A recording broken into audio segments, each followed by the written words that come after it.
Welcome to Kids Kingdom of Fun Learning. Today we're diving into the idiom, bite the bullet, and the phrase, hit the sack.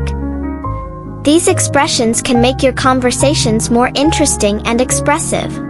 Let's see what they mean and how we can use them in sentences. First up, we have bite the bullet. This means to endure a painful or difficult situation bravely. For example, if you don't like going to the dentist, you might say, I guess I have to bite the bullet and go for my appointment. Next, we have the phrase, hit the sack. This simply means to go to bed. You might say, I'm so tired after school, I just want to hit the sack. Great job learning today. Remember, using idioms and phrases can make you sound super cool and expressive. Keep practicing, and soon you'll be a pro at using these fun expressions in your daily conversations.